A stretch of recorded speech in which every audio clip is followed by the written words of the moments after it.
La finalité, en fait, des différentes contributions des partenaires, c'est le bien-être de la population. Et la disponibilité des médicaments est l'épine dorsale des programmes. Je parle au nom du système des Nations Unies parce que nous avons le One UN, que ce soit l'OMS, UNFPA et les autres agences, mais en tant que représentant des partenaires, les travaux qui ont été abattus lors de ces 3 journées montrent que le Sénégal s'engage pour pouvoir atteindre le taux de prévalence qui est escompté pour tous les programmes.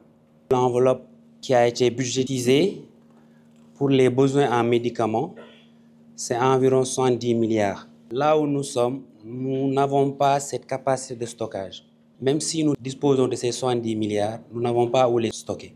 Donc il y a un problème de sécurité qui se pose. D'où l'importance quand même d'accélérer le transfert du magasin central au niveau de Diamniadio. Je pense qu'on a déjà le terrain.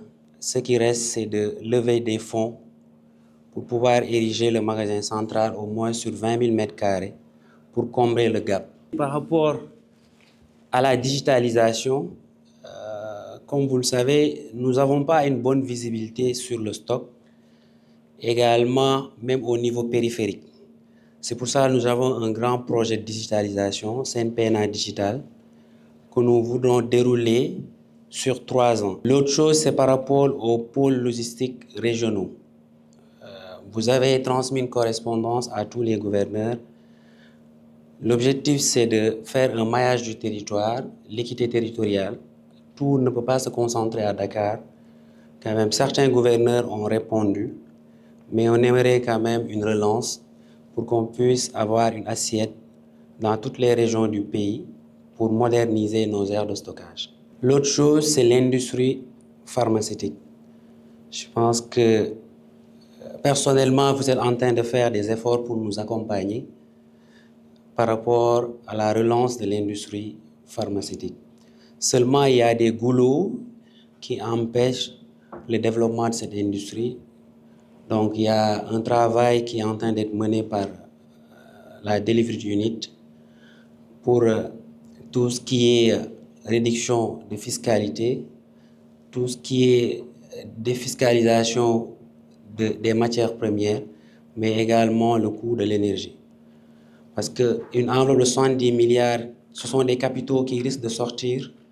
Et je pense que si on avait 70 milliards, on pouvait mettre minimum 5 unités de production de médicaments.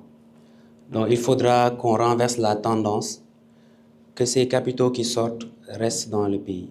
Au niveau de ces recommandations, la mise en place d'un comité de suivi et d'évaluation, il faudrait rapidement procéder à cette mise en place. La pérennisation de l'activité de quantification nationale. On ne doit plus rester une année sans réviser ce procédé. Il faut être prêt.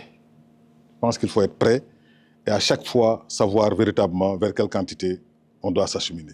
D'autres recommandations ont été formulées. Nous allons en tout cas mettre tout le dispositif du département à votre disposition pour vous apporter le soutien nécessaire.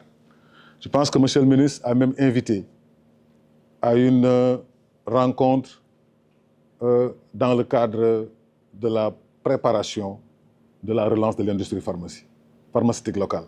Le monsieur le ministre a demandé qu'on prépare un forum global où l'ensemble des acteurs devraient se retrouver et où on va s'interroger sur les questions de la corrélation, sur les questions de quantification, sur les questions de gaz, sur les questions de distribution, mais également sur tous les enjeux qui vont interpeller le secteur de la pharmacie.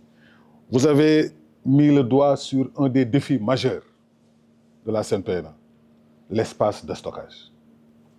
On a bien enregistré vos projets qui sont ambitieux et ces projets ont un écho favorable au niveau du département.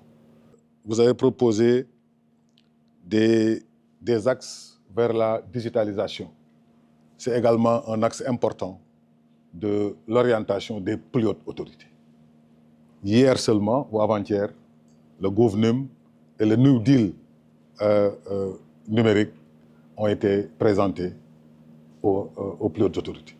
C'est pourquoi je salue également cette belle orientation et cette orientation pertinente de la CNPNA vers ces politiques, vers ces orientations modernes pour faire de cet outil un outil moderne qui réponde au rang que le Sénégal a fini d'acquérir. N'oublions pas qu'il y a quelques mois, nous avions étrenné le NM3 au niveau de l'Afrique en devenant le 8e pays et le premier dans la zone francophone à avoir, n'est-ce pas, ce titre-là. Je voudrais vous encourager, vous adresser ces félicitations et vous transmettre les félicitations de M. le ministre de la Santé et de l'Action sociale.